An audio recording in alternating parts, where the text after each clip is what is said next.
Bonjour tout le monde et bienvenue sur Mosaïque Cristal. Merci de nous avoir rejoints. J'espère que vous allez bien. Au programme aujourd'hui, nous parlerons d'isolation, du drive fermier, mais aussi des résultats du baccalauréat. Mais tout de suite, on commence par la Smart. Coup de théâtre de leur côté. On est justement en liaison avec Mario Mutset, délégué syndical CFE-CGC. Bonjour Mario. Enfin, une bonne nouvelle du côté de la Smart. Quel est le scoop du jour ? Alors bonjour. On ne sait pas si c'est une bonne nouvelle. Aujourd'hui, on avait un CSE et le DRH nous a annoncé le repreneur potentiel, qui est Ineos. Donc, on enregistre cette nouvelle. Maintenant, est-ce que c'est un projet viable, etc. On n'a pas tous les éléments. Donc pour l'instant, on a un nom d'un repreneur potentiel. Officiellement, sur papier, il n'est pas encore là. C'est juste une annonce comme ça au CSE. Maintenant, on attend la suite des informations que la direction doit nous donner. Notamment, il y a un CSE jeudi. Donc voilà, après, une fois qu'on aura toutes ces informations, on va les analyser avec toutes les organisations syndicales. Aujourd'hui, le combat commence. Avec toutes les organisations syndicales, on est tous ensemble, unis. On laisse nos différents côtés et on travaille ensemble. Et donc pour l'instant, vous n'avez aucune idée précise des conditions de reprise. Que se passera-t-il pour les 1600 salariés ? Tout à fait, du tout. Aujourd'hui, voilà, c'est une annonce. Maintenant, il y a toutes les questions qui vont fuser dans ce sens. Est-ce qu'il reprend tout le monde ? Dans quelles conditions ? Etc. Donc, est-ce qu'il va aussi continuer à fabriquer la Smart avec nous, etc. Il y a plein de questions. Il y a plein de questions. Et aujourd'hui, au jour où je vous parle, elle reste en suspens pour l'instant et ça sera le rôle des organisations syndicales de poser toutes ces questions à la direction. En parallèle, je pense aussi qu'au niveau politique, au niveau des élus, ils feront aussi leur travail. On espère être avec eux aussi ensemble pour éclaircir tout ce projet. Et on espère vraiment que notre objectif numéro 1, nous, organisations syndicales, c'est de maintenir tous les salariés dans l'entreprise. Pérenniser les emplois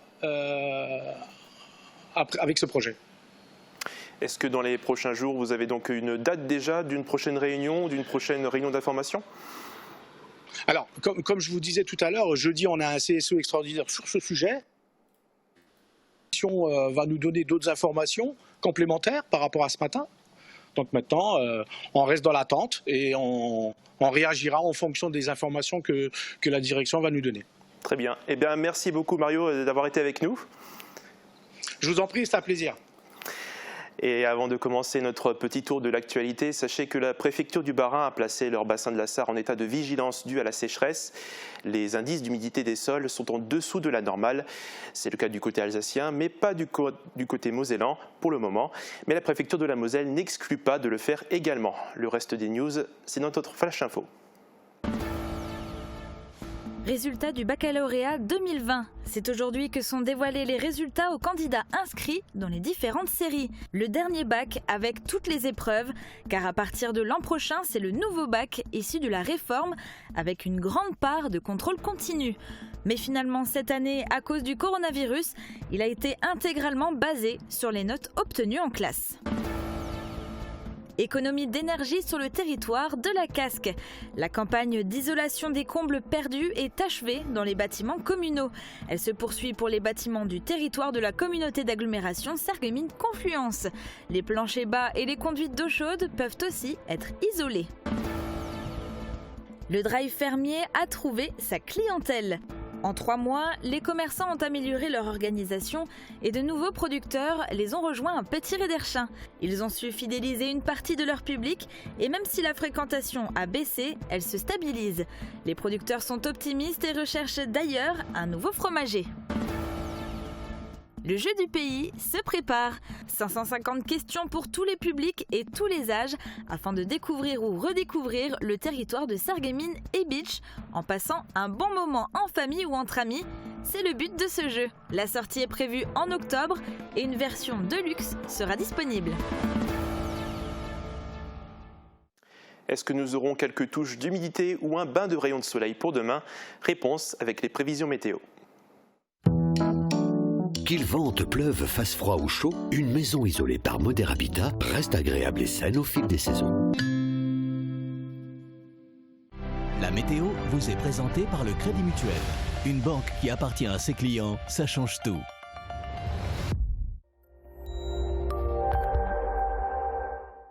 C'est encore une très belle journée qui nous attend pour demain. Le ciel sera bien dégagé et le soleil va réchauffer un petit peu les températures qui partent de 12 degrés pour remonter jusqu'à 26 degrés au plus chaud de la journée. Demain, le soleil brillera de 5h37 à 21h36. Nous serons le 8 juillet et nous fêterons les Thibauts. Vous allez d'ailleurs le retrouver dans un instant pour la suite de nos programmes. N'oubliez pas de penser à lui demain. Très bonne journée à tous et je compte sur vous.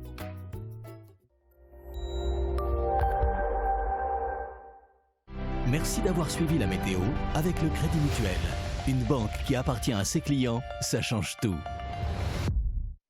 Comme vous le savez, nous sommes en pleine période des résultats du bac et nous retrouvons justement Uranie Tozic qui est en face du lycée Henri Nominet à Sarreguemines. Salut Uranie. Salut Thibaut. Apparemment, c'est le calme plat au niveau du lycée. Et oui, je pense que l'image parle d'elle-même. Alors bien sûr, il y a les petites affiches, comme d'habitude, avec le nom des admis ou ceux qui passent au rattrapage. Mais c'est vrai que ça manque des habituelles embrassades, ça manque des habituels cris de joie ou au contraire un peu plus de larmes. On va dire c'est la période qui est un peu comme ça, mais aussi les examens qui ont été tout particuliers. On n'a malheureusement pas vu beaucoup de lycéens. Certains parents viennent, certains arrivent au compte-gouttes, mais c'est vrai que c'est très peu. La majorité s'est fait, on va dire, via le site internet. D'ailleurs, on a eu quand même un témoignage d'une jeune qui s'appelle Maude. On le verra d'ici quelques instants. Merci Uranie et merci à Chiara qui t'accompagne au cadre. Les résultats du bac sont donc tombés et bien notre petite équipe, comme Uranie vous l'a dit, a passé la matinée avec Maude, une lycéenne à Sarralbe. Elle a comme ses camarades découvert son résultat. Elle est revenue avec nous sur cette année scolaire très particulière. Elle nous a même confié ses futurs projets. C'est sans appréhension que Maude, 17 ans, attend les résultats du bac. J'ai beaucoup travaillé, donc je m'attends pas trop à des surprises. Peut-être on peut se dire, j'ai pas passé le bac, etc. Mais ça m'a pas plus dérangé que ça. Tant que je l'ai, ça me convient. 10 heures, le moment tant attendu par de nombreux élèves arrive. Le site peine un peu à afficher les résultats, mais Maude découvre rapidement son nom dans la liste. C'est bon. Mention très bien, section européenne. Une année réussie pour la jeune bachelière malgré les circonstances inédites de sa dernière année au lycée Jean de Pange. Des examens particuliers, mais qu'elle ne ressent pas comme une injustice. Non, pour moi, c'est pas injuste parce que les notes qu'on va recevoir au bac, c'est ce qu'on a fait toute l'année, alors qu'il faut savoir que le bac, c'est juste une épreuve. Donc on peut se rater à une épreuve alors que là vraiment on a toute l'année pour travailler et ça montre du coup les vrais résultats et le mérite de l'élève. De son côté, Maude a déjà trouvé sa voie, direction Strasbourg en septembre. Alors je pense partir en double licence économie-gestion et langue étrangère appliquée, mais mes résultats du bac elles me permettent de postuler en admission sur titre à Sciences Po, donc c'est aussi très important pour moi. Végétarienne depuis 3 ans, c'est tout naturellement qu'elle se tourne vers l'écologie et l'urbanisme, deux domaines qui lui tiennent à cœur et qui feront certainement partie de sa vie professionnelle. On part maintenant sur un tout autre sujet. Vous savez que la crise sanitaire a fait émerger des nouveautés dans nos modes de consommation. Vous vous rappelez peut-être du drive fermier qui s'était organisé durant le confinement à Petit-Réderchin. Eh bien, au bout de 3 mois, nous y sommes retournés pour faire un état de la situation. Il est devenu un rendez-vous hebdomadaire pour pas mal de personnes. Le drive fermier de Petit-Réderchin a toujours du succès, mais pas autant que pour sa toute première édition. En 3 mois, pas mal de choses ont changé. Les producteurs ont amélioré leur organisation au fil des semaines pour mieux se retrouver dans les commandes et les livrer plus vite. De nouveaux producteurs ont aussi rejoint l'opération en cours de route. C'est le cas de Vegetal Respect basé à Sturzelbronn. Avec une proposition de produits frais de plus en plus variés, l'initiative a fidélisé une partie du public. Ils reviennent régulièrement. Tout le long peut-être pas, mais disons tous les 15 jours, 3 semaines à peu près. Et je trouve que c'est une très belle initiative des locaux, entre guillemets, et j'en suis satisfaite. Et c'est plutôt un chemin assez direct entre l'agriculteur et le consommateur sans passer par d'autres intervenants. Donc le dispositif m'intéresse toujours. Et moi je préfère payer peut-être un peu plus cher mais avoir des bons produits qui font travailler nos paysans. Mais avec le déconfinement, une autre partie du public a retrouvé son mode de consommation d'avant et repris le chemin des grandes surfaces. Il faut prendre également en compte les consommateurs qui se déplacent à nouveau chez les producteurs.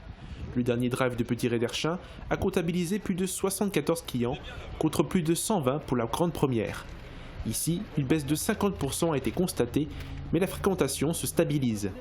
Le dispositif était adapté en période de confinement. Aujourd'hui, le contexte a changé. Il est important de se renouveler. Michel Botsung, président de l'association Les Producteurs du Pays de Bitche, est confiant pour l'avenir. On a plein de nouveautés pour septembre. On compte peut-être organiser un marché mensuel en lieu et place du drive, en même temps que le drive. On souhaite peut-être imaginer être présent à Petit Réderchin, mais pas que. Nous en tout cas, pour nous ça a de l'avenir.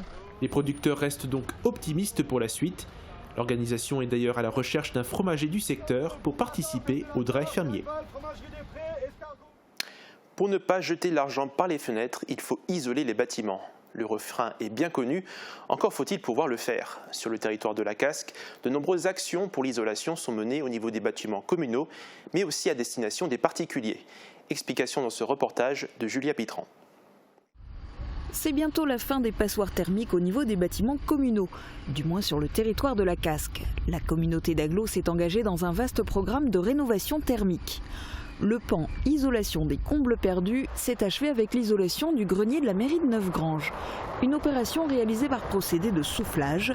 Une couche de flocons d'isolant est projetée au sol sur l'ensemble de la surface. L'avantage du procédé de soufflage, c'est que ça fait une isolation parfaitement homogène, sans aucun pont thermique. C'est un petit peu comme l'opération terminée, vous aurez l'impression d'avoir un duvet, un édredon sur toute la surface. Et ça coupe net 30% de déperdition énergétique du bâtiment.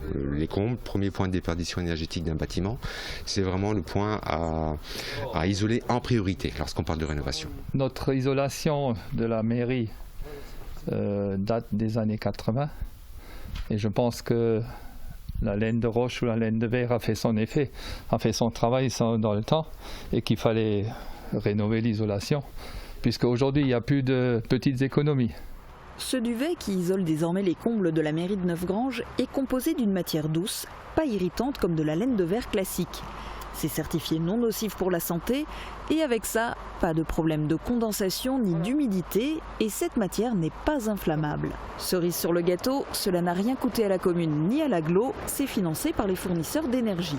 Le programme lancé par la Casque avait commencé par les premiers diagnostics début 2019. Près de 20 000 m² de combles ont été isolés dans 88 bâtiments de 28 communes sur le territoire de l'Aglo. Cette opération se poursuit pour les particuliers qui n'ont à débourser au maximum que 5 € par mètre carré d'isolant. Et c'est seulement 1 € symbolique pour l'isolation complète des combles pour les particuliers éligibles au décret précarité énergétique. 250 logements ont ainsi déjà été isolés. Cette année, la Casque a aussi travaillé sur les économies d'énergie dans le cadre de l'éclairage public. Et une campagne d'isolation des planchers bas et des conduites d'eau chaude démarre avec déjà un certain engouement. 12 communes sont déjà intéressées pour un total de 57 bâtiments. De nombreuses opérations sont destinées aux particuliers, mais attention au démarchage par des entreprises peu scrupuleuses. Même pour les particuliers, il y a des nouvelles opérations, l'isolation des façades maintenant qui est prise en compte.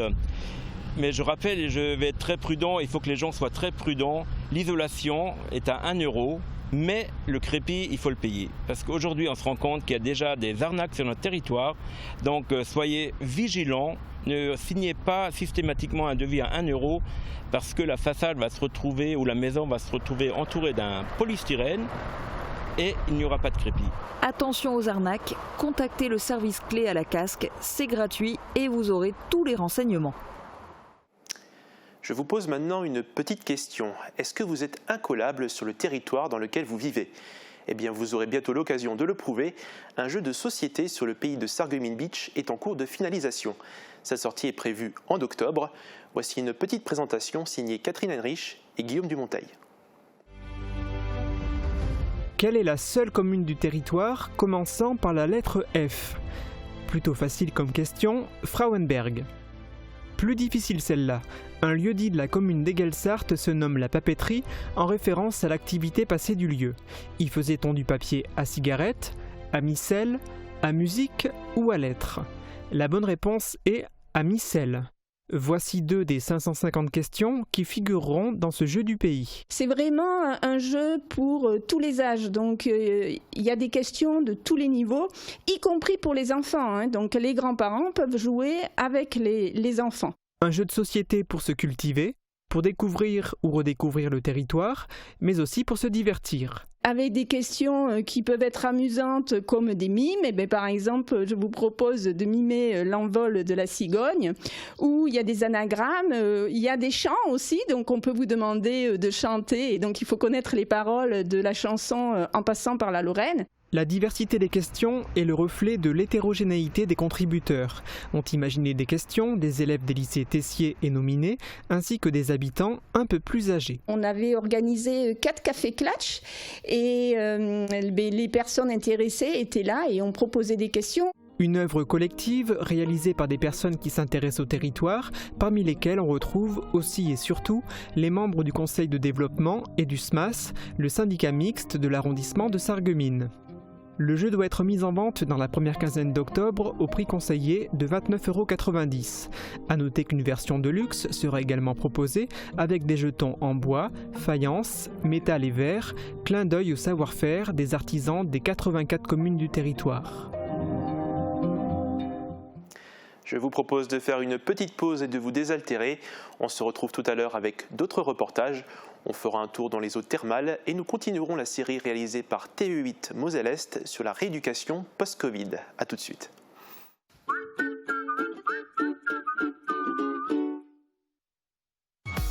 Et si les créateurs italiens influençaient l'aménagement de votre maison?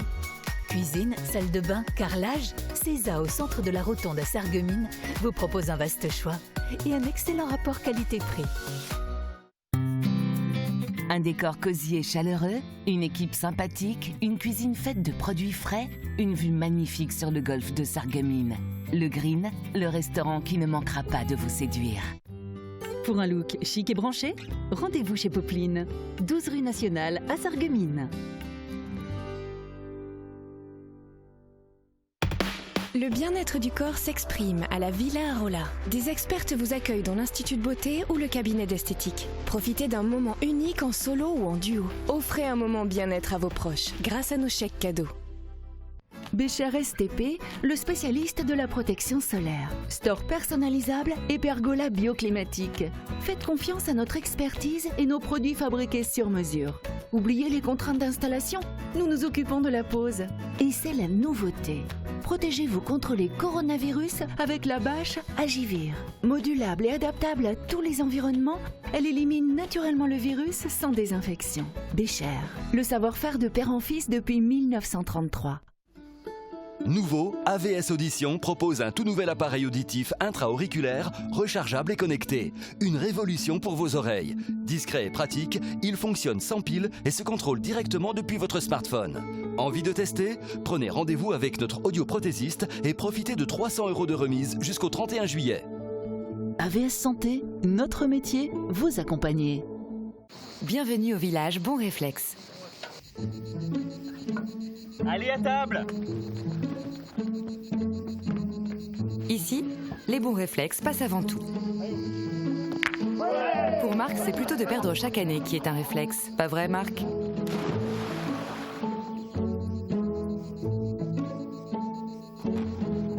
Et parfois, le bon réflexe, c'est tout simplement de penser aux autres. Passons un bon été avec les bons réflexes. Cet été, le virus circule toujours. Ensemble, continuons d'appliquer les gestes barrières. Besoin d'aide? 0800 130 000. Appel gratuit. Plus d'informations sur gouvernement.fr. Ceci est un message du ministère des Solidarités et de la Santé.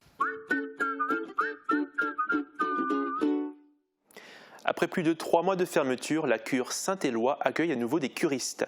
Les soins à base d'eau thermale sont à nouveau pratiqués au sein de l'établissement amnévillois. Fanny Bragard nous en dit plus. Confinée plus de 3 mois, la cure thermale d'Amnéville accueille de nouveau des clients.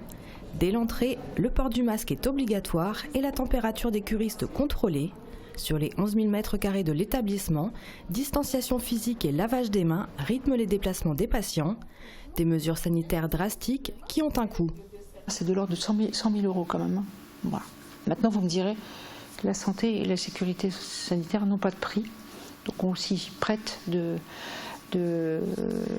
volontiers dans un contexte financier. Donc depuis le 14 mars, c'est 0 argent.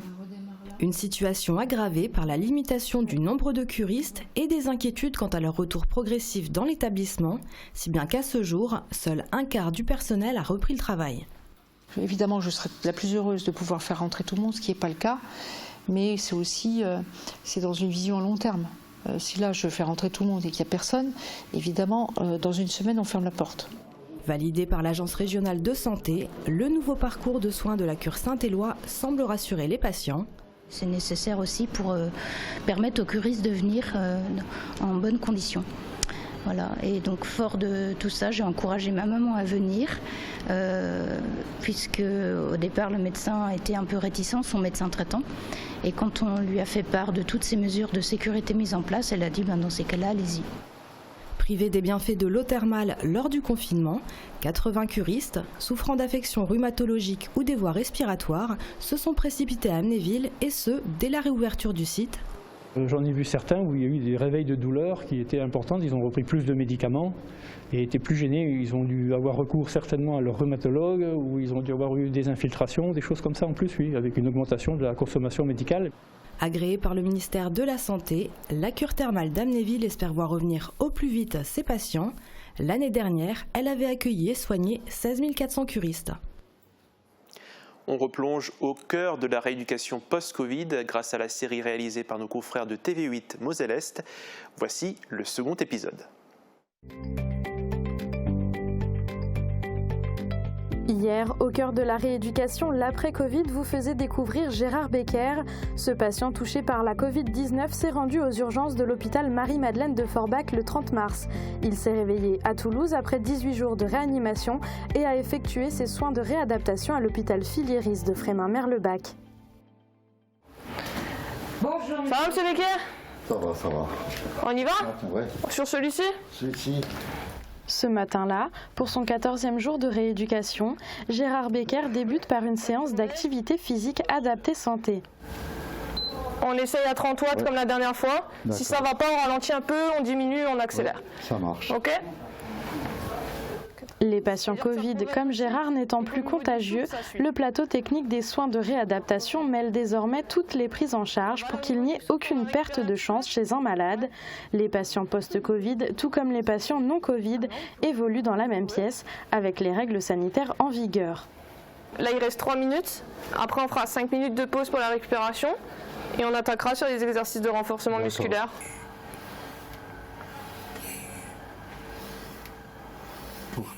D'une machine à l'autre, Monsieur Becker a retrouvé la santé. Ça va beaucoup mieux. J'ai plus de souffle déjà. Parce qu'avant j'étais assez bas. À 67 ans et avec moins d'1 mois sous respirateur en réanimation, Gérard fait partie des patients Covid qui récupèrent le mieux et vite. Monsieur Becker, c'est un patient qui a bien évolué, c'est un patient encore assez jeune, donc du coup les capacités de récupération étaient plutôt favorables.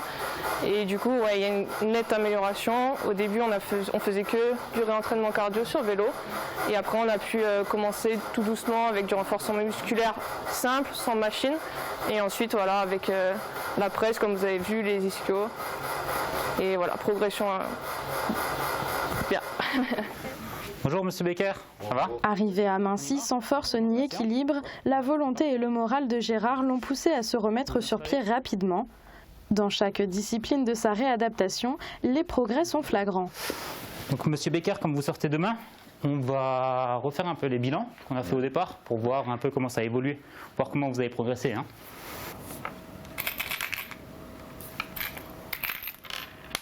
Pour retrouver son indépendance pour un retour serein à son domicile, c'est l'ergothérapie qui va jouer un rôle dans le développement des capacités physiques et cognitives du patient et parfois même grâce à des aides techniques de réadaptation. Ok, c'est pareil.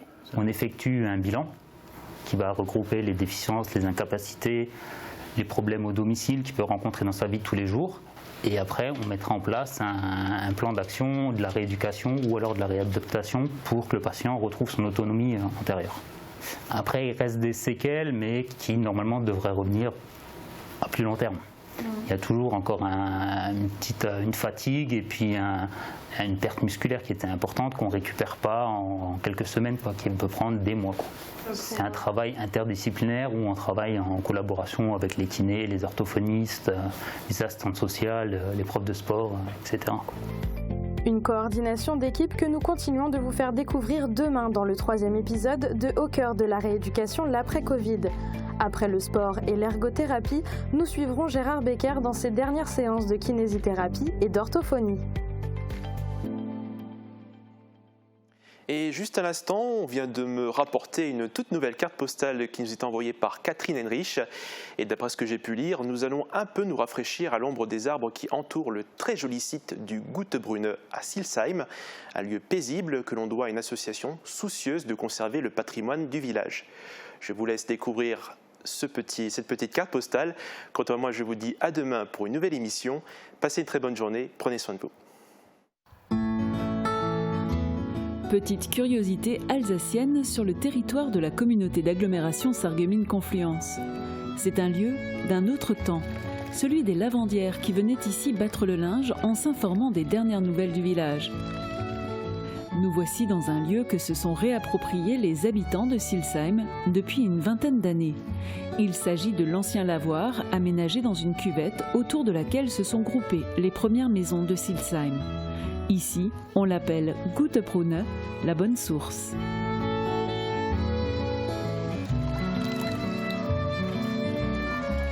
Mais le Guttebrunne n'a pas toujours eu l'aspect qu'on lui connaît aujourd'hui. Abandonné sans doute à l'arrivée de l'eau courante dans les maisons, puis des machines à laver, le site est devenu un terrain de jeu pour les enfants. Le lavoir est tombé en ruine petit à petit et la végétation avait repris ses droits, transformant l'espace en forêt humide. En 1998, des habitants du village entreprennent de réhabiliter le site pour en faire un coin de nature agréable. Parmi eux, certains qui, plus jeunes, avaient malmené l'édifice. C'est ainsi qu'ils reconstruisent les murs et la toiture, aménagent un barbecue et des bancs, un petit pont de bois, des fleurs et des arbustes d'ornement. De là, on distingue à peine la présence du village. Ainsi, toute la population de Silsheim a retrouvé un espace de nature propice à la détente. Chaque année, c'est tout le village qui se regroupe ici autour d'un repas champêtre. Et au cœur de l'été, cyclistes et randonneurs n'hésitent pas à faire une halte à la bonne source de Silsheim. On vient au vieux lavoir y chercher un peu de fraîcheur et de quiétude. Besoin de décompresser ? Le Guttebrunne vous attend.